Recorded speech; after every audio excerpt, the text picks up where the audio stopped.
Les murmures de l'ombre. Je peux lire dans vos pensées, murmura la petite fille.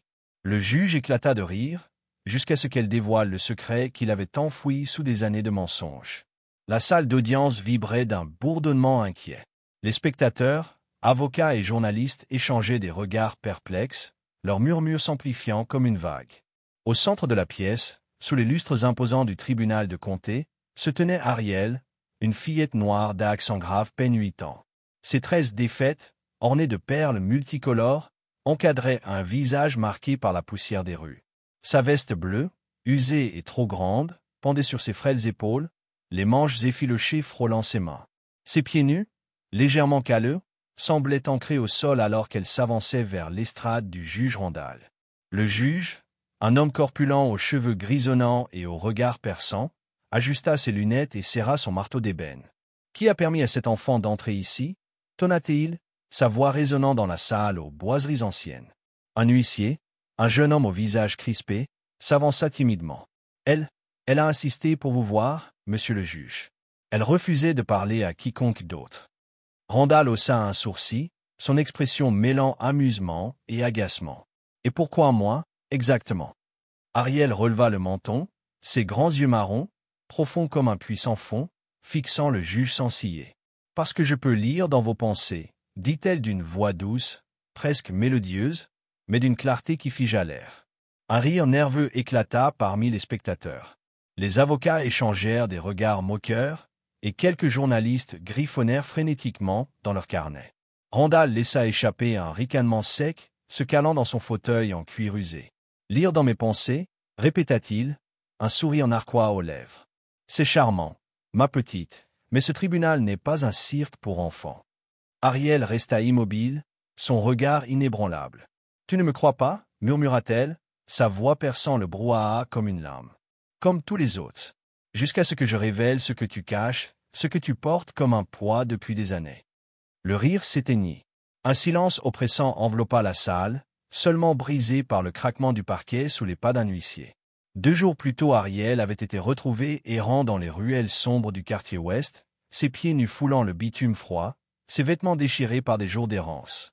Elle marmonnait des phrases qui glaçaient le sang des passants. « Ta femme, c'est ce que tu as fait l'été dernier », avait-elle dit à un homme en costume, dont le visage s'était décomposé avant qu'il ne s'éloigne précipitamment. « Tu as volé l'argent du portefeuille de ta meilleure amie », avait-elle murmuré à une commerçante qui avait laissé tomber son panier de fruits, les mains tremblantes. « Tu prévois de t'enfuir avec sa sœur », avait-elle déclaré à un jeune homme, sa voix si calme qu'elle semblait venir d'un autre monde. À chaque fois, les visages pâlissaient, les regards fuyaient. Un homme, un chauffeur de taxi, avait hurlé « Comment sais-tu ça ?» avant de la repousser violemment et de s'enfuir. Les badauds avaient commencé à murmurer « Sorcière, possédée ». La police était arrivée, alertée par les plaintes. Un officier, un vétéran aux tempes grises nommé Carter, s'était accroupi face à elle. « Où est ta famille, petite ?» avait-il demandé, sa voix adoucie par la compassion. Ariel avait baissé les yeux, ses doigts jouant nerveusement avec une perle de ses tresses. « Ils sont partis » avait-elle murmuré. « Il y a longtemps. » « Et comment sais-tu toutes ces choses sur les gens ?» Ses yeux s'étaient levés lentement, brillant d'une étrange lueur. « Je les vois dans leur esprit. Leurs secrets, ils crient si fort que je ne peux pas les ignorer. » Carter avait froncé les sourcils. « Elle délire » avait marmonné son partenaire, un jeune officier nommé Harris.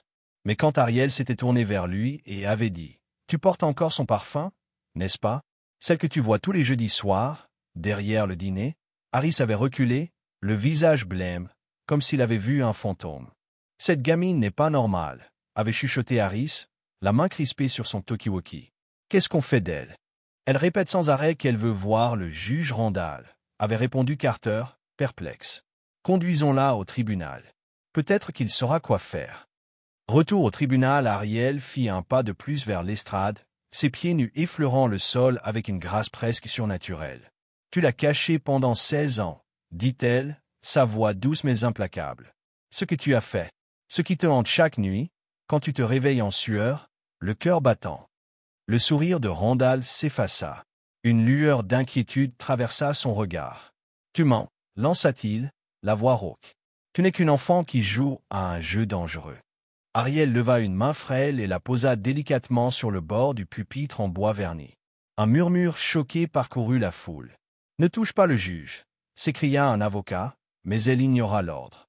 Ses yeux se fermèrent, comme si elle plongeait dans un abîme invisible. « Tu ne voulais pas le faire, n'est-ce pas ?» murmura-t-elle, sa voix vibrante d'une étrange mélancolie. « Tu l'as poussée. Tu ne pensais pas qu'elle tomberait si fort. Tu ne pensais pas qu'elle mourrait. » Le cœur de Randall s'emballa, ses mains crispées sur le marteau. La salle devint silencieuse, l'air chargé d'une tension électrique. « Tu l'as enterrée près de la rivière, » poursuivit Ariel, ses mots tombant comme des gouttes de pluie dans un silence absolu. « Sous les saules, là où la terre est lourde et humide.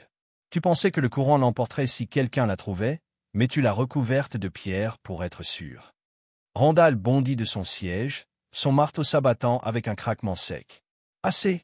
rugit-il, sa voix tremblant de rage et de peur. « Ce sont des mensonges, des inventions d'une enfant perturbée. » Mais Ariel ne bougea pas. « Alors pourquoi trembles-tu » demanda-t-elle, ses yeux s'ouvrant pour le fixer avec une intensité qui semblait le transpercer.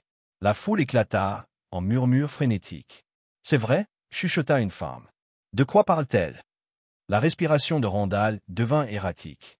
Il lança un regard désespéré à l'huissier. « Emmenez-la, maintenant !»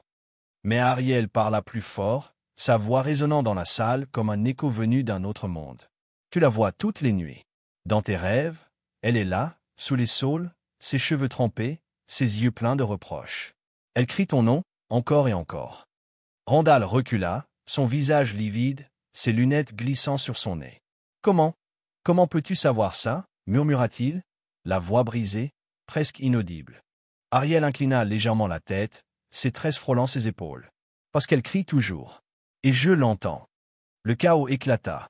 Les journalistes se ruèrent vers leurs caméras, leurs stylos griffant frénétiquement le papier. Les avocats criaient pour rétablir l'ordre.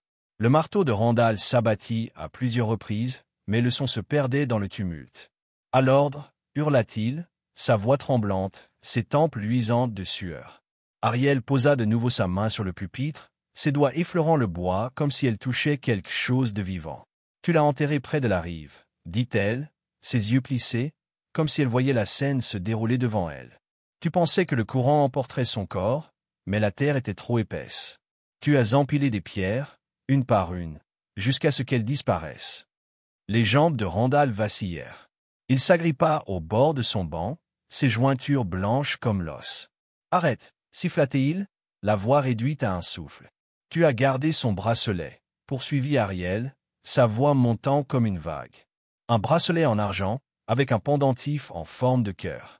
Tu l'as caché dans une boîte en bois, sous une lame du plancher de ton bureau.